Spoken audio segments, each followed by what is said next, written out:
Hi, my name is Wayne Knapp and I'm the Safety Administrator for the Presbyterian Church of Queensland. This safety presentation is based on the requirements of the Queensland Building Fire Safety Regulation for the John Knox Presbyterian Church at Mundingburra. The church is located at Ross River Road and the complex consists of a cement building. In this presentation, we will look at the location of the firefighting equipment, the use of the firefighting equipment, the escape routes, exits and assembly areas, and the evacuation procedure itself. As part of this procedure, we will also look at the specific duties of event leaders and assistants. A full version of the church's fire and evacuation plan is available from myself, on Alvanto, and from church leadership. The complex has 5 fire extinguishers. There is one located in the vestry, which is behind the pulpit, that is accessed by going either the left or right of the pulpit. That is situated just near the door to the vestry. All of the fire extinguishers in the church are chemical-based extinguishers. There is another one located near the exit door to the left of the sound desk. A third fire extinguisher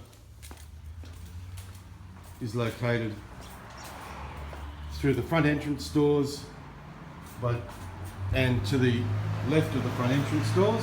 So there, this is the front entrance. There is a 4th extinguisher located in the kitchen, and the final extinguisher is located near the exit from the hall. All of these extinguishers are dry chemical extinguishers, and they are distinguishable by the white band around the fire. There's also a fire blanket in the kitchen. To use the fire extinguisher, you need first to remove it from its wall-mounted holder. And you do this by pulling the white tabs at the bottom. These can be used to put out fires that cannot be extinguished by water alone. And they're suitable for fires such as wood or paper, or flammable liquids such as oil or gas. To use the fire blanket, remove it from the wall by pulling down the tabs and unfold the blanket till it's completely open. Hold the blanket with both your hands wrapped in the top edge, and this will protect you from heat and flames. Cover the flames completely with the fire blanket by throwing or placing it over the fire and leaving it there until the fire goes out. This will be about 30 minutes to an hour. Fire blankets can be reused and it can be refolded and put back into its wall-mounted holder. The final rule to remember is, regardless of what equipment you use, always make sure you are positioned with an exit behind yourself. To use the fire extinguisher, it is necessary to pull the pin, aim the nozzle, squeeze the trigger and sweep from side to side. This is the pin here, and you hold the extinguisher upright and twist the pin to break the seal. Once this has been done, pull the pin to release the trigger, and this will allow you to discharge the extinguisher. Aim the nozzle, which is here. Before approaching the fire, it is a good idea to test the extinguisher first. Once this has been done, aim the nozzle at the base of the fire. By doing this, you'll hit the fuel source. If you aim at the flames, the powder may go right through and have little effect at all. You squeeze the trigger, which is here. By squeezing these 2 metal handles together, this will release the pressurised extinguishing agent. And you sweep from side to side. Start using the extinguisher from a safe distance away, and then move slowly forward. It is important to continue to sweep the fire until it is safely out.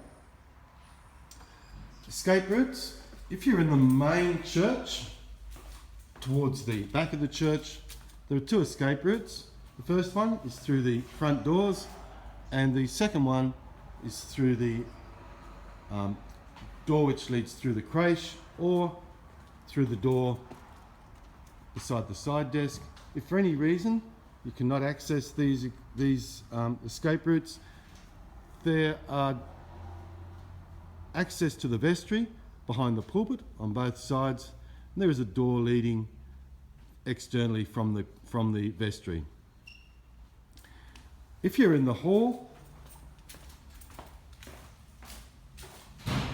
there are a number of doors along the side of the building, and all of these are escape routes. You can access either these doors, or you can go via the hall which leads between the toilet and that wall up to the front door. The assembly area is located near the manse, and it's situated over there on the fence. There is a sign, emergency assembly point. Beside that is a gate, and that gate can be accessed to go through to the other street through the manse if for any reason it becomes unsuitable to remain in that area. The evacuation procedure. If you're the first person to locate a fire, alert the group leader, and if it is safe to do so, switch off any appliances.